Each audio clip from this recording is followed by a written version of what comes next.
Jetzt, wo Hannibal geschlagen ist und die punischen Kriege vorüber sind, müssen wir unseren alten Feind Karthago ins Imperium holen. Die Karthager haben die Niederlage nicht ohne Widerstand hingenommen. Auch wenn es uns noch so sehr schmerzte, wir mussten ihre Stadt schleifen und ihre Einwohner nach Rom bringen, in Ketten. Ihr sollt nun eine neue Stadt in der Nähe des alten Karthago errichten und moderate Wertungen erreichen, um zu demonstrieren, dass Karthago tatsächlich auf immer und ewig eine römische Stadt ist. Trotz unseres perfekten Sieges operieren noch immer einige Überreste der karthagischen Armee in diesem Gebiet. Und obwohl ihre Hauptstadt in Trümmern liegt, sind diese Karthager noch immer wilde Kämpfer, die dich tatenlos zusehen, wie Römer ihr Land besiedeln. Bereitet euch auf einige böse Überfälle vor. Karthago ist eine große Provinz, um deren Fruchtbarkeit es jedoch nicht allzu gut bestellt ist. Das wenige Ackerland, das es gibt, ist in den Händen der dortigen eingeborenen Stämme. Diese Barbaren werden euch keinen Ärger bereiten, solange ihr euch von ihrem Dorf fernhaltet. Benutzt die Spezialkarte Risiken, um zu sehen, welches Gebiet sie für sich beanspruchen. Baut einen Missionsposten auf dem Land dieser Eingeborenen. Eure Missionare werden ihnen dort einige Grundlagen zivilisierter Lebensart beibringen. Irgendwann einmal werden sie dann sogar Handel mit euch treiben. Wenn ihr Karren zwischen dem eingeborenen Dorf und den Lagerhäusern eurer Stadt hin und her fahren seht, haben die Eingeborenen eure Anwesenheit akzeptiert und ihr könnt problemlos auf ihrem Land bauen. Hallo, herzlich willkommen zu meinem Let's Play Caesar 3. Ich bin euer Dominus und wir spielen die Kampagne Karthago, die Zähmung eines alten Feindes. Die punischen Kriege sind nun zu Ende und die Karthager besiegt. Ihre Stadt Karthago dem Erdboden gleichgemacht und die Einwohner versklavt. Wir sollen nun ein neues Karthago errichten, um die Macht von Rom zu demonstrieren. Mit einer Bevölkerung von 6000 Einwohnern, einer Wohlstandswertung von 30, einer Gunstwertung von 30, einer Kulturwertung von 45 und einer Friedenswertung von 40. Die Wertungen an sich stellen keine großen Probleme dar. Allerdings werden wir mit den Resten der karthagischen Armee konfrontiert werden, die uns wieder in der gewohnten Stärke angreifen werden. Wie wir erfahren haben, leben in unserer Provinz bereits Eingeborene, die wir entsprechend zu missionieren haben, wenn wir auf deren Land unsere Stadt errichten wollen. Gut, dann schauen wir mal in die Karte. Karthago ist unsere erste Wüstenprovinz, das heißt, der Radius der Brunnen ist auf 7 mal 7 beschränkt. Wir haben eine doppelt so hohe Feuergefahr, dafür wächst Weizen doppelt so schnell. In unserer Provinz haben wir schon eine kleine römische Siedlung hier, die allerdings auf dem Gebiet eines eingeborenen Stammes errichtet wurde. Wenn wir hier unter Spezialkarten Risiken und an Eingeborenen klicken, sehen wir, welches Gebiet von den Eingeborenen beansprucht wird, diese farbliche Markierung. Siedeln wir in diesen farblichen Markierungen, wird das von den Eingeborenen als Kriegserklärung gesehen und sie greifen uns an und zerstören Gebäude und Infrastrukturen. Hier zum Beispiel können wir sehen, wie die Eingeborenen unseren Aquädukt zerstören. Wie können wir das beenden bzw. verhindern? Wir müssen die Eingeborenen missionieren. Und zwar hier unter den Bildungseinrichtungen mit den Missionsposten. Bevor wir das aber tun, gucken wir uns die Karte nochmal in Ruhe an. Wie gesagt, hier unsere kleine römische Siedlung, die bereits landwirtschaftliche Nutzflächen besitzt.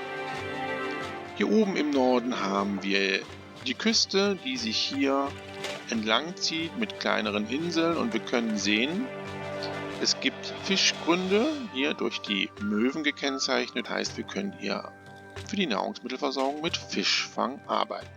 Weiter östlich am Rand der Karte haben wir ein zweites Eingeborenendorf.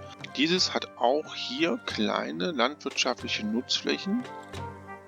Aber wie schon bei unserer kleinen Siedlung wird auch dieser Bereich von den Eingeborenen entsprechend beansprucht. Das heißt, wir müssen hier, wenn wir bauen wollen, auch Missionsposten bauen.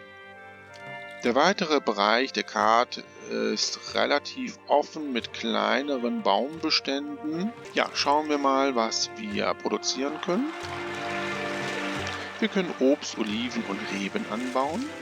Als Rohmaterial haben wir Marmor. Und herstellen können wir Wein, Öl, Waffen, Möbel und Geschirr. Für einen Großteil unserer Produkte müssen wir allerdings die Rohstoffe importieren. Da schauen wir mal in die Imperiumskarte. Wir sind hier und es besteht schon eine Handelsroute mit Tamugadi. Tamugadi kauft kleinere Mengen Olivenöl, Wein und größere Mengen Oliven, verkauft uns Geschirr, Ton und Holz, allerdings auch nur in kleinen Mengen. Die nächste Landhandelsroute ist Caesarea. Caesarea kauft kleinere Mengen Marmor, verkauft uns aber größere Mengen Weizen. Und unsere Seehandelsroute ist mit Syrakusee. Syrakusee kauft Fisch und Obst, verkauft uns Waffen und Wein in kleineren Mengen und Eisen in größeren. Unsere Exporte werden also Olivenöl, Wein und Marmor sein. Damit können wir gute Gewinne erzielen, allerdings müssen wir Geschirr, Ton, Holz, Waffen und Eisen importieren. Wir müssen also Im- und Export in einer guten Balance halten, damit unsere Stadtkasse nicht ins Minus rutscht. Was ist nun der Plan? Es gibt zwei Möglichkeiten, wie wir agieren können. Wir können hier Missionsposten bauen, um die Einheimischen zu missionieren und können diese Siedlung neu konzipieren. Sie ist ja doch etwas wahllos errichtet. Allerdings haben wir hier landwirtschaftliche Nutzflächen und ich möchte hier eigentlich das Optimum ausnutzen, da die landwirtschaftlichen Flächen ja relativ gering sind. Daher werde ich als zweite Option die gesamte Siedlung abreißen und Karthago ganz neu konzipieren. Das tun wir mal. Wir reißen komplett alles ab hier. Auch hier im weiteren Verlauf, wo noch gesiedelt wurde. Wir werden dann hier unser erstes Stadtgebiet errichten und hier die Produktion von unseren Handelsgütern Wein, Olivenöl und Marmor vorantreiben. Wenn der Handel dann gut läuft, werden wir hier entlang der Küstenlinie weitere Stadtgebiete errichten. Zwischen den Stadtgebieten und der Küste werden wir dann Fischfang betreiben und weitere Produktionen errichten, sodass die Märkte relativ schnell sich mit allem versorgen können, was für die Weiterentwicklung der Stadt benötigt wird. Gut, dann würde ich sagen, beginnen wir mit der Besiedlung und der Errichtung von Karthago. Ich habe jetzt die Stadtgebiete von Karthago schon in ihrer Grundform konzipiert, und zwar alle 6 Stadtgebiete hier entlang der Küstenlinie. Ich denke mir mal, dass wir mit 6 Wohngebieten im 7x7 Block auskommen. Die Wasserversorgung habe ich für alle Stadtgebiete hier auch schon konzipiert. Dafür haben wir einen Großteil der Stadtkasse geopfert. Wir haben ja schon im Vorfeld alles abgerissen, was Geld gekostet hat, und haben jetzt entsprechend nur noch wenig Geld zur Verfügung. Aber ich hoffe auf ein weiteres Darlehen des Imperators und deswegen beginnen wir jetzt mal. Ich werde jetzt für den weiteren Bau die Geschwindigkeit auch runtersetzen. So, und dann würde ich jetzt das erste Stadtgebiet hier komplett parzellieren. Wir sind auch hier in der Nähe vom Migrationspunkt, das ist auch sehr vorteilhaft. Brunnen. So, dann müssen wir natürlich hier raus. Und wichtig ist natürlich, dass wir genügend Präfekturen bauen. Ich brauche jetzt mal immer 2 und einen Ingenieursposten. Wir müssen natürlich mit dem ersten Exportgut Geld generieren und das machen wir mit Marmor, weil Marmor können wir sofort exportieren. Dafür werden wir die Handelsroute nach Caesarea öffnen. Wir werden zwar in die roten Zahlen kommen, direkt hier Marmor schon für den Export zur Verfügung. Ihr habt diese Gelder ziemlich schnell ausgegeben. Versucht zumindest mit diesem Geld etwas länger auszukommen. Ja, das werden wir, Imperator. Ja, das ist ja nochmal gut, dass wir nochmal 4000 Dinari bekommen. Dann können wir jetzt hier unsere Marmorsteinbrüche bauen. Bauen wir mal direkt 3. Ja, und die Prioritäten sollten wir natürlich auch schnell vergeben. Präfekturen, Konstruktion, Wasser, wieder Industrie, Nahrung und Militär. Wir bezahlen wieder etwas mehr an Löhnen und setzen die Steuer runter. Die Geschwindigkeit kann jetzt wieder erhöht werden. Lassen wir jetzt erstmal alle Parzellen besiedeln. Ich habe das zweite Stadtgebiet jetzt auch schon komplett parzelliert, weil wir brauchen doch jede Menge Arbeitskräfte. Und wie ihr seht, habe ich auch schon die Tempel errichtet, damit nicht der Zorn der Gottheiten uns trifft. Wenn dieses Stadtgebiet jetzt auch besiedelt ist, werden wir uns hier um unser Farmland kümmern. Ich stelle gerade fest, dass dieses Reservoir hier überhaupt nicht diesen Brunnen bedient. Das müssen wir natürlich jetzt ändern. So, das sieht jetzt hier auch besser aus. Dann kümmern wir uns jetzt hier um unsere einheimische Bevölkerung. Ich werde jetzt hier ein Straßennetz bauen.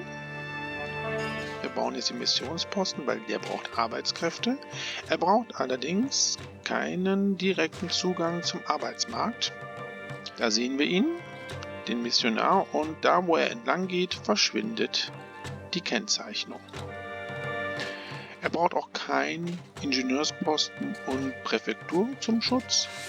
Gut, jetzt haben wir hier die Möglichkeit, die nächsten Exportgüter zu produzieren. Ich habe jetzt hier 2 Olivenfarmen und 2 Weingüter errichtet. Hier nochmal eine kleine Siedlung, um den Zugang zum Arbeitsmarkt zu verbessern. Und da wir genug Arbeitskräfte haben, bauen wir erstmal die beiden Lagerhäuser noch. Dieses hier ist für Olivenöl und dieses hier für Wein.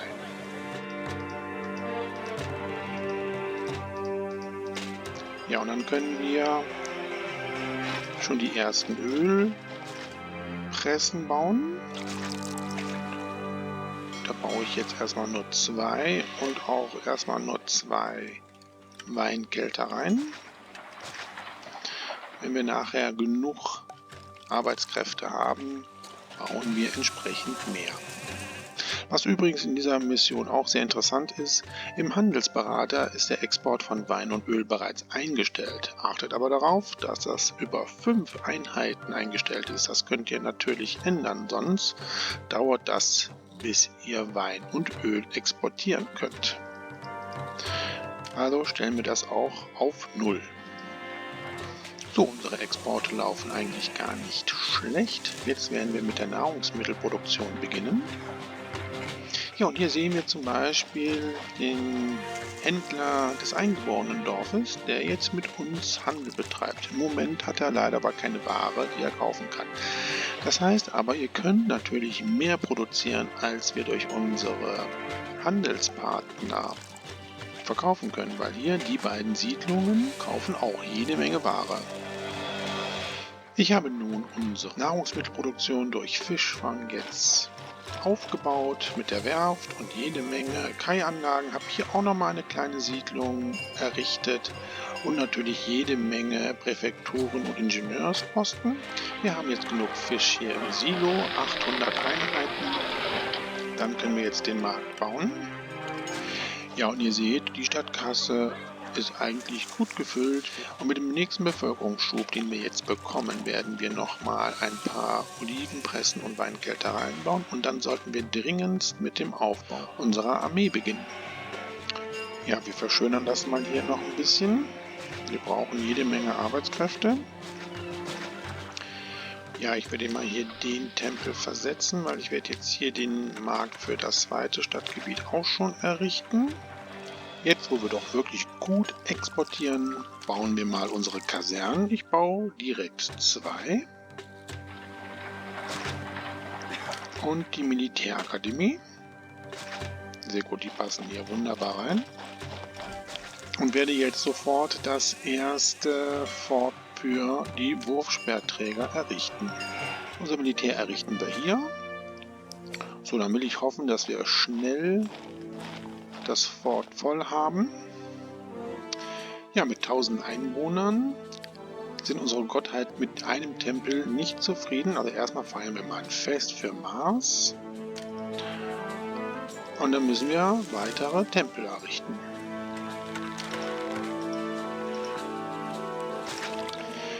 Ja, und wir haben immer noch genug Arbeitslose, um nochmal eine Weinkälterei und eine Ölpresse zu bauen.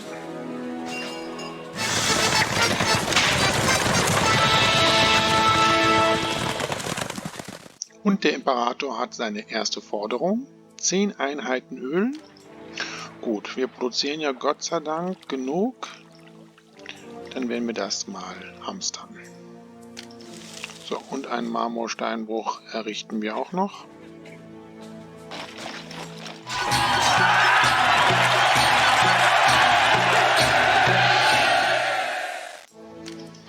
Wenden wir uns mal diesem Stadtgebiet zu, da werde ich jetzt mal hier die Verbindung zum Migrationspunkt herstellen. So, dann können wir jetzt hier das Dock errichten. So, da müssen wir auch einen Ingenieursposten bauen und eine Präfektur. Ja, und später, wenn wir jetzt genug Arbeitskräfte haben, werden wir dann hier unsere Waffenproduktion starten.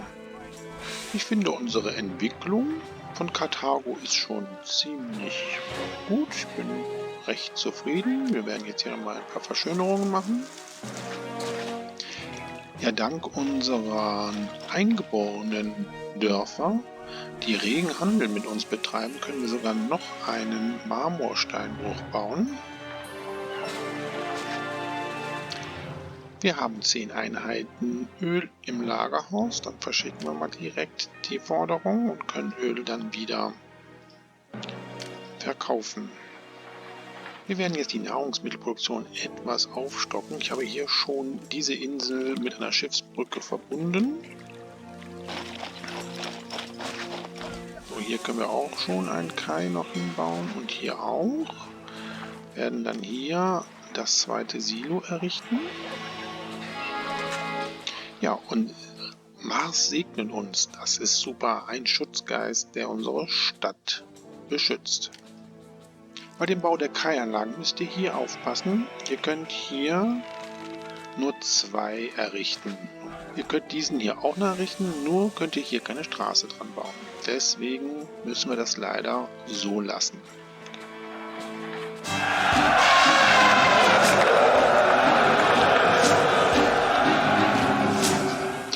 Das erste Mal, dass die Karthager unsere Stadt angreifen.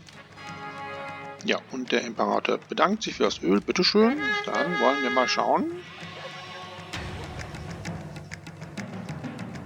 wo sie angreifen. Okay, hier unten im Süden. Wir haben 2 volle Forts mit Wurfspeerträgern. Im Nahkampf sind unsere Wurfspeerträger nicht sehr gut. Wir müssen also jetzt den Feind immer wieder mal angreifen und wieder uns zurückziehen, so wie wir es bei Mediolanum auch schon mal gemacht haben. Und wir haben auch wieder Kriegselefanten, das ist doch schon wieder eine große Armee. So, wir sehen hier, wie sie schon angreifen.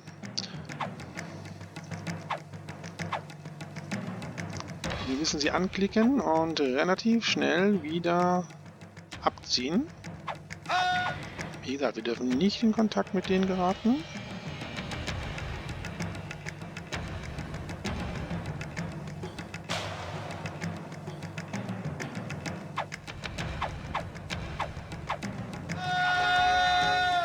Ja, und der Geist des Marses hat uns auch noch geholfen. Das ist sehr gut. Nein, keine Zebras bekämpfen, bitte.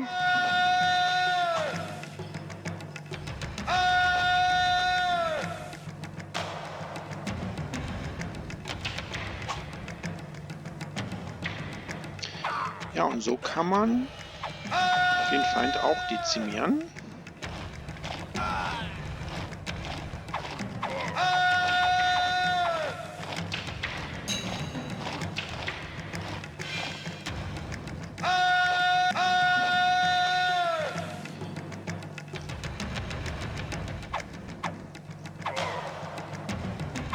Ja, diese Feinde sind schon auf der Flucht. Ja, können wir noch die Kriegselefanten ausschalten.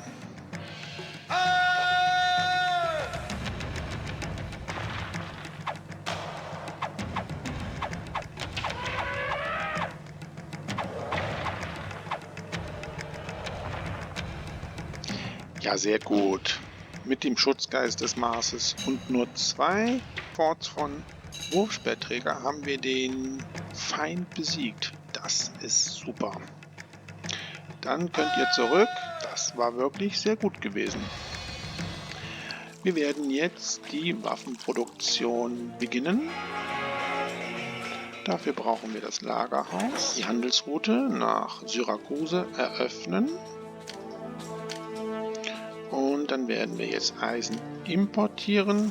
Natürlich werden wir jetzt die Lagerhäuser entsprechend einstellen. So, Waffen und Eisen wird hier angenommen. Dann bauen wir jetzt mal 2 Waffenschmieden.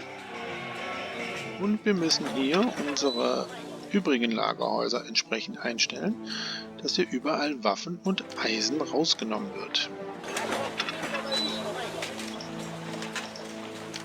Damit kann jetzt das erste Fort für Legionäre gebaut werden. Das kommt dann jetzt hier hin.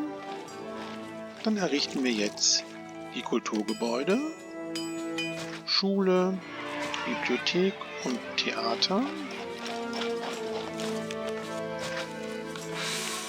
Die Künstlerkolonie dafür kann dann hier hin. Und dann lassen wir jetzt mal das Stadtgebiet entsprechend entwickeln. Bevor wir aber jetzt mit der Geschirrproduktion beginnen, möchte ich die Produktion unserer Exportgüter noch etwas vorantreiben. Dafür baue ich jetzt hier im zweiten Stadtgebiet auch noch Schule, Bibliothek und Theater auf. Mit den ganzen neuen Siedlern, die jetzt in unsere Stadt strömen, werde ich jetzt noch eine Olivenfarm bauen und ein Weingut.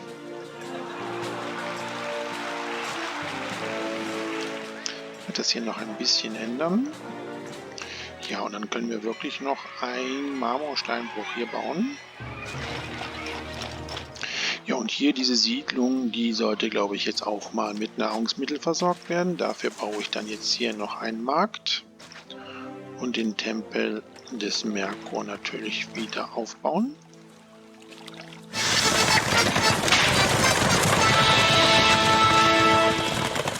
Ja gut, dass wir jetzt die Weinproduktion erhöhen wollen. Der Imperator möchte 10 Einheiten Wein haben. Bevor wir das einstellen, bauen wir noch schnell unsere Weinkältereien und Ölpressen und stellen Wein auf Hamstern. Ja, für beide Stadtgebiete würde ich jetzt auch den zweiten Markt errichten.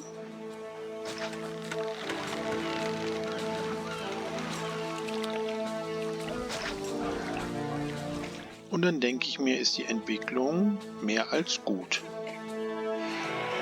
Für den Bau unserer Geschirrproduktion bräuchte ich aber dann auch noch weitere neue Bürger. Deswegen parzelliere ich jetzt dieses Stadtgebiet. Brunnen, Anschluss an die Stadt, Wachzimmer, Präfekturen, 2 Stück, Ingenieursposten und ein Arzt. Ja, der Feind rückt näher. Ja, aber ich denke mir mal, wir werden noch etwas Zeit haben. Dann können wir jetzt mal unsere Geschirrproduktion ans Laufen bringen. Dafür brauche ich 2 Lagerhäuser. Die stellen wir dann mal ein für Geschirr und für Ton.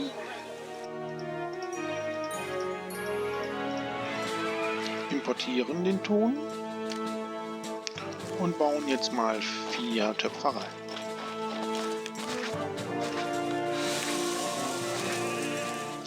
Natürlich hamstern wir Geschirr. Sehr gut, das kann direkt verschickt werden und weiter exportieren.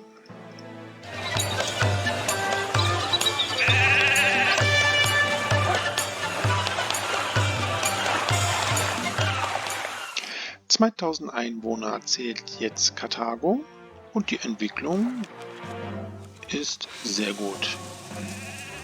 Wir haben jetzt mittlerweile 8 Einheiten Geschirr im Lagerhaus. Das heißt, Wir geben Geschirr jetzt frei und lassen jetzt die beiden Stadtgebiete sich weiterentwickeln. Dafür müssen wir natürlich noch die Badehäuser errichten.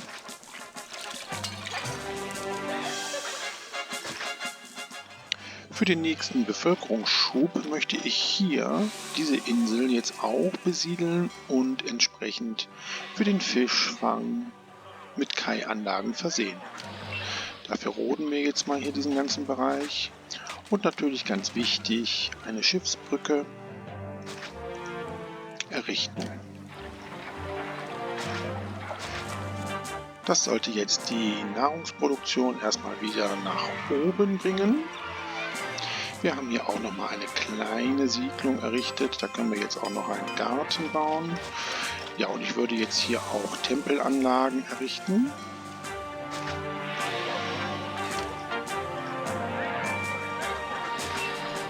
Dann errichten wir die übrigen Tempelanlagen.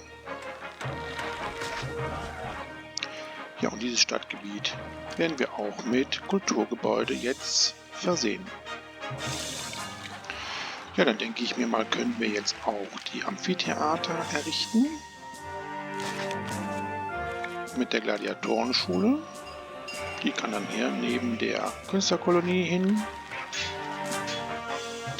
Ja, und wir sehen, wir haben schon die kleinen Insulas jetzt. Bevor wir aber jetzt unsere Möbelproduktion ans Laufen bringen, fangen wir mal an, unsere Stadt zu befestigen. Hier bei dem zweiten eingeborenen Dorf habe ich jetzt mal diesen Zugang jetzt hier gebaut, damit wir vor Angriffen, die hier eventuell erfolgen können, geschützt sind. Der neuralgischste Punkt bei Angriffen ist tatsächlich dieser hier, weil hier die Stadt sehr nah an einem möglichen Angriffspunkt sein könnte. Von daher möchte ich jetzt hier diesen Bereich auch schon schützen.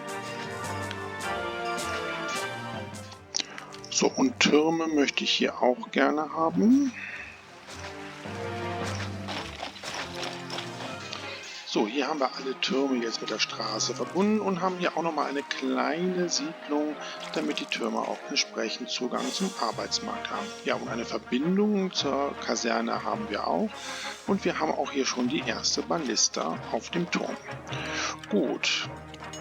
Ich werde die Mauer aber hier noch etwas verstärken. Wie gesagt, das ist hier wirklich ein ganz neuralgischer Punkt, den ich so gut wie möglich schützen möchte. Für die Möbelproduktion habe ich jetzt die letzten 3 Stadtgebiete schon an die Stadt angeschlossen und mit Wachtürmen versehen. Ich werde jetzt das 4. Stadtgebiet hier entsprechend parzellieren.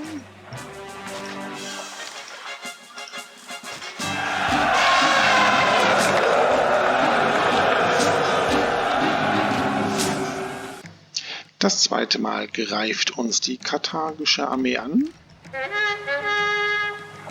Schauen wir mal, wo sie uns diesmal angreifen. Hier bei diesem kleinen zweiten eingeborenen Dorf. Ja, gut, dass ich hier jetzt die Mauer gebaut habe. Ja, das ist auch wieder eine große Armee. Wir haben jetzt 5 Kriegselefanten schon. Ich hoffe, meine Legionäre kommen jetzt mal. Ja, da kommen sie schon.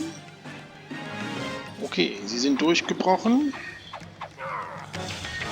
Dann wollen wir mal schauen, ob wir das so schaffen. Ja, schaltet mal schnell die Kriegselefanten aus.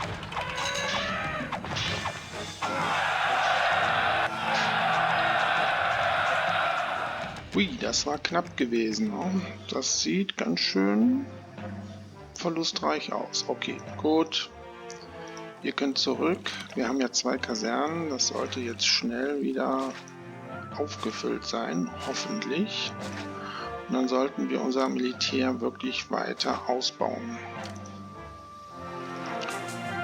Gut, verschönern wir mal hier unser Stadtgebiet und dann beginnen wir mit der Möbelproduktion.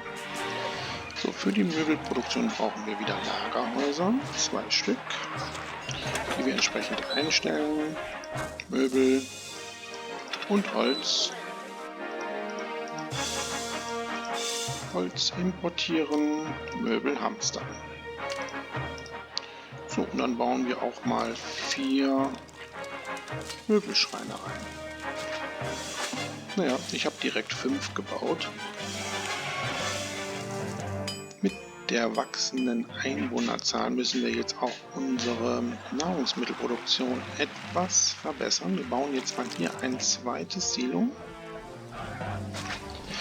Das soll Fisch annehmen. Und dieses hier wird jetzt Obst annehmen. Weil ich werde jetzt hier entsprechend Obstfarmen errichten. Weil mit 3 Weingütern und 4 Olivenplantagen haben wir, glaube ich, genug, um die Exportware zu produzieren. Wir sehen ja schon hier, was wir hier an Mengen jetzt schon im Lagerhaus haben. Gut, dann bauen wir jetzt mal eine ganze Reihe Obst.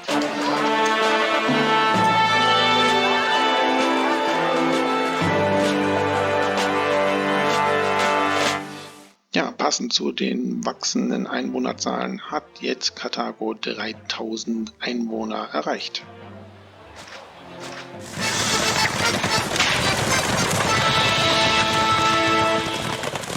Und wieder 10 Einheiten Öl für den Imperator.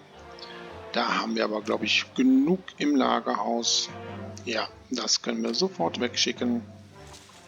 So, hier sind unsere Obstplantagen. Auch Möbel haben wir jetzt genug im Lagerhaus, die wir jetzt auch entsprechend freigeben können. Die 3 Stadtgebiete kriegen jetzt noch ihren Barbier. Und durch das Olivenöl haben wir auch schon die Entwicklung zur großen Insula. Für die Entwicklung dieser beiden letzten Stadtgebiete werde ich jetzt hier schon mal die 2 Silos bauen. Dieses hier wird Obst annehmen und dieses hier Fisch. Und dann werden wir jetzt mal auch unseren Senat errichten. Den Senat baue ich hier hin. Dieses Silo wird er jetzt Fisch annehmen. Dann würde ich jetzt dieses Silo so einstellen, dass es Fisch fordert.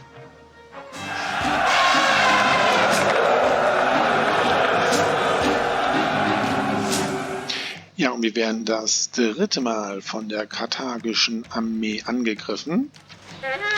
Da schauen wir mal, wo es diesmal ist. Ja, wie ich befürchtet habe, hier an dem neuralgischen Punkt. Ja, unsere Armee ist noch nicht ganz richtig ausgebaut.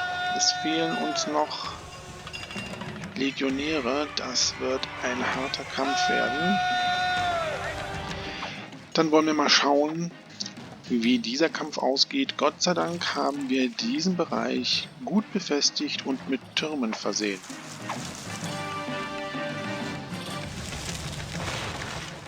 Ja, sie sind schon durchgebrochen und wir haben noch keine Soldaten da.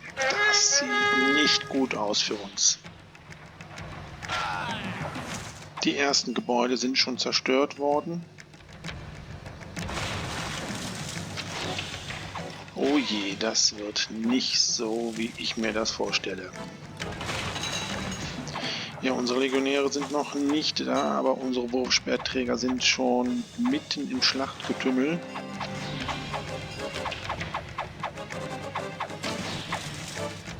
Wieder eine große Armee. Schaut euch an, wie viele Kriegselefanten dort sind. Aber bis jetzt können wir den Angriff ganz gut aufhalten. Unsere Türme schießen auch aus vollen Rohren. So, ihr könnt mal direkt hier hin. Ihr braucht dann nicht in die Ecke. Ja, was für eine Schlacht hier.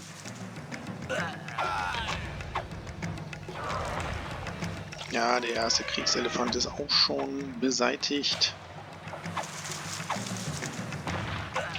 Ich glaube, wir schaffen das doch.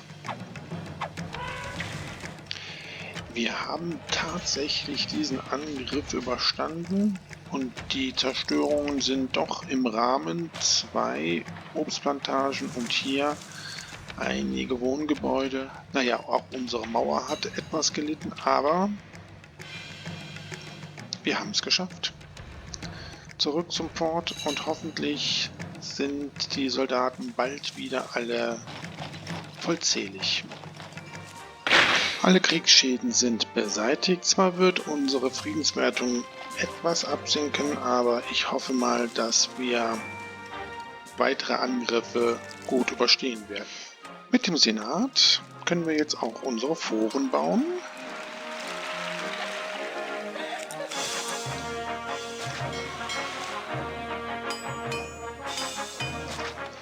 Und die Steuern entsprechend einstellen. So, 7% sollte reichen. So, und jetzt machen wir mal hier die große Platzoffensive, damit sich alle Gebäude auch entsprechend entwickeln können. Besiedeln wir jetzt hier diese beiden Stadtgebiete ebenfalls. Wir haben so viel Marmor im Lagerhaus, dass wir jetzt auch ein paar Orakel bauen können. Die möchte ich hier hinbauen, in der Nähe meines Senates. Da können wir jetzt mal hier 2 Stück bauen. So, sehr gut. So, mit der Menge an Neubürger werden wir jetzt diese kleine eingeborenen Siedlung auch missionieren. Dafür bauen wir mal hier einen Missionsposten und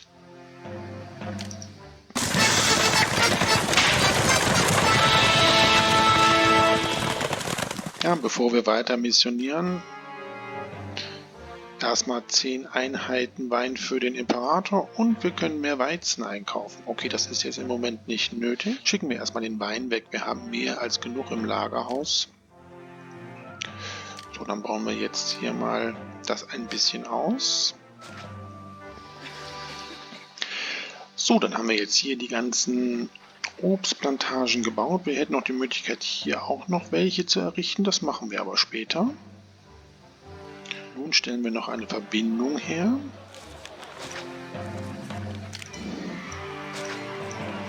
So, und jetzt kann das ganze Obst hier in dieses Silo gebracht werden. Dann errichten wir hier noch ein Lagerhaus. Dieses Lagerhaus wird später Olivenöl fordern. Im Moment brauchen wir es noch nicht, deswegen stelle ich es auch nur auf Annehmen. Hier in dem Bereich können wir auch nochmal eine Künstlerkolonie errichten und eine Gladiatorenschule. Das brauchen wir jetzt bei den ganzen Unterhaltungseinrichtungen. Ja, und dann werden wir jetzt auch nochmal Tempel errichten für die letzten beiden Stadtgebiete.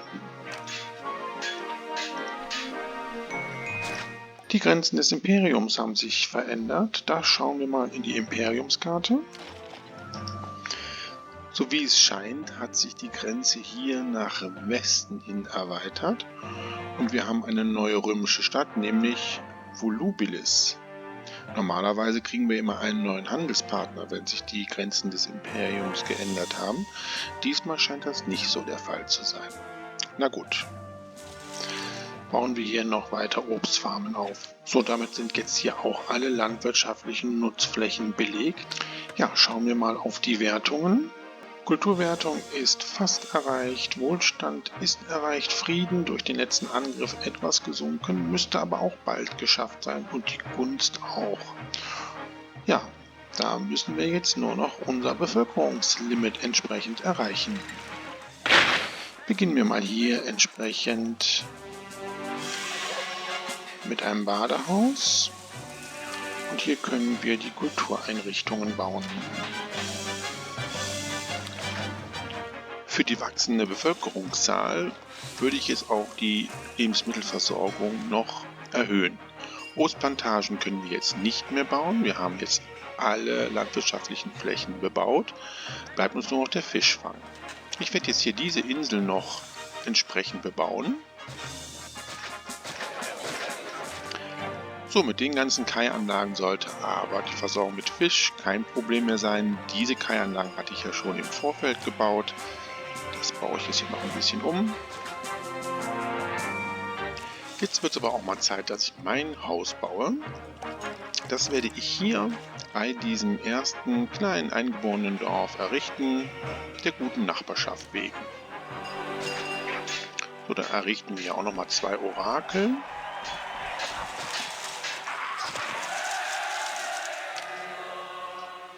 Und dann finde ich, sieht das ziemlich schick aus. Ja, ein paar Gärten bräuchte ich allerdings auch.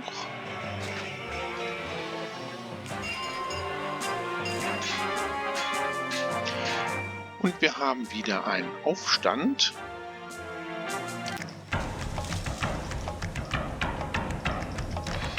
Schauen wir mal, wo die Aufständler angreifen.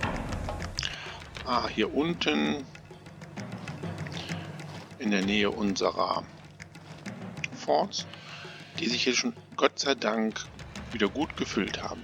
Ja, unsere Armee hat schon Aufstellung bezogen, aber ich denke mir mal, da haben unsere Aufständler keine Chance.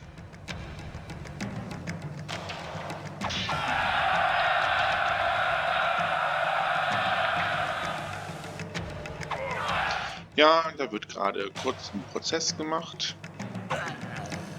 Das war's. Kurz und schmerzlos. Naja, schmerzlos würde ich jetzt nicht unbedingt sagen. Ihr könnt zurück. Aber dieser Angriff zeigt, dass wir unsere Stadtbefestigung mal weiter vorantreiben wollen. Da werden wir jetzt mal hier das schließen.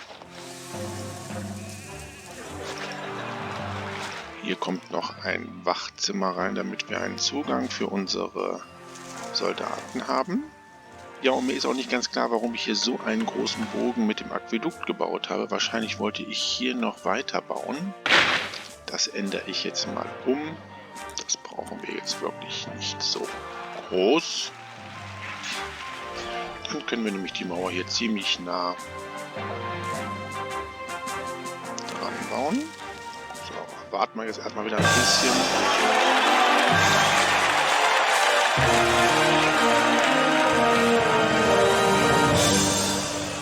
Ja, und 5000 Einwohner zählt jetzt Karthago.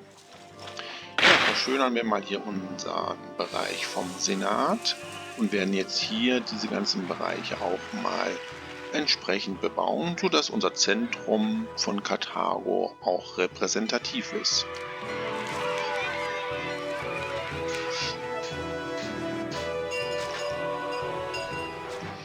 Ja, das gefällt mir sehr. Das Lagerhaus wird jetzt Öl fordern. Wie sieht es eigentlich mit den Steuern aus? Okay, hier die 3 Stadtgebiete haben noch keine Foren. Das sollten wir jetzt mal ändern. Das A und O ist jetzt, dass wir die Stadtgebiete wirklich langsam entwickeln lassen, damit die Märkte wirklich alle Güter zu Genüge einkaufen können. 6% Arbeitslosigkeit. Ich glaube, wir bauen doch mal ein paar Akademien. Die können wir tatsächlich hier hinbauen. So, 2 Stück hier hin. Ja, die Entwicklung ist so eigentlich recht gut. Bauen wir jetzt hier mal das Amphitheater auf. Das kann dann hier hin. Ja, und ihr seht, die Töpfereien arbeiten nicht mehr, wir haben keinen Ton mehr, wir haben zwar jetzt Januar, das heißt, wir werden jetzt bald wieder produzieren. Da ist schon der erste Ton, ich werde aber trotzdem jetzt etwas Geschirr importieren, damit wir nicht zu einem Mangel bei Geschirr kommen. Bauen wir mal hier unsere Mauer weiter.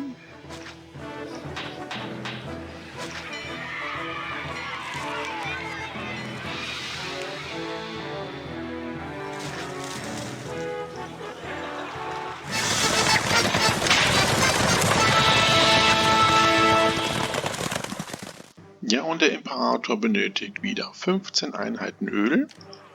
Das sollte aber kein Problem sein für uns. Ich werde jetzt hier den letzten Bereich mit Kai-Anlagen versehen. Und dann denke ich mir mal, haben wir auch fast alle Plätze, wo wir Kai-Anlagen bauen, besetzt. Ja, bitte. So, und dann schließen wir auch hier die Stadtmauer. So, Geschirr haben wir wieder genug im Lagerhaus. Da können wir jetzt den Import wieder einstellen. Ich habe jetzt hier nochmal ein Silo gebaut, um den ganzen Fisch aufzunehmen, der hier in diesem Bereich entsprechend produziert wird. Ja, wir nähern uns allmählich dem Ende dieser Kampagne. Diese beiden Stadtgebiete müssen jetzt entsprechend noch weiterentwickelt werden. Wir haben auch die 6000 Einwohner fast erreicht. Bauen wir jetzt hier noch das Amphitheater. Das bauen wir hier direkt auch hin. Den Barbier. So, und dann bauen wir hier noch die restlichen Schulen und Bibliotheken auf. So, machen das jetzt noch schön hier mit Gärten. Natürlich muss ja auch noch ein Badehaus hin und keine Schule.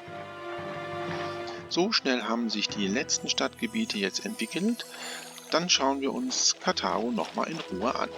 Hier ist unsere Entwicklung gestartet mit den beiden Stadtgebieten und dem großen Produktionsgebiet für Olivenöl, Wein und Marmor, unsere Exportgüter.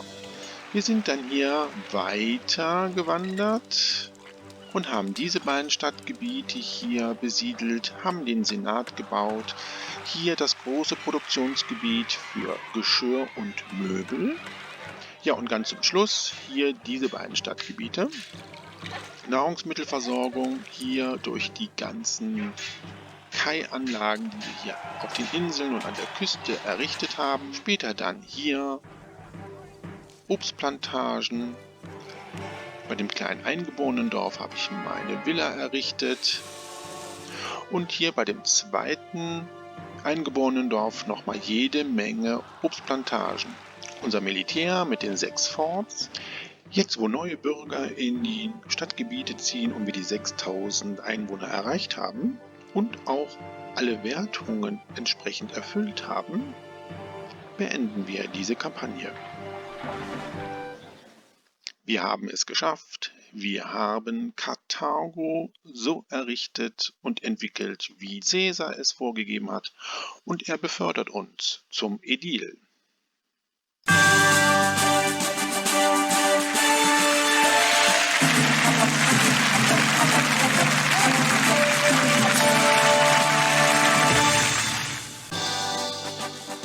Dank eurer ausgezeichneten Leistung ist die karthagische Bedrohung ein für allemal ausgelöscht. Unsere einstigen Feinde sind jetzt loyale römische Bürger. Zumindest die, die noch atmen. Das hat der Imperator wieder sehr nett ausgedrückt. Gut, dann schauen wir mal, wie es weitergeht. Wir bleiben in Nordafrika und gehen nach Tingis, die nächste Militärkampagne. Bis dahin wünsche ich alles Gute, euer Dominus.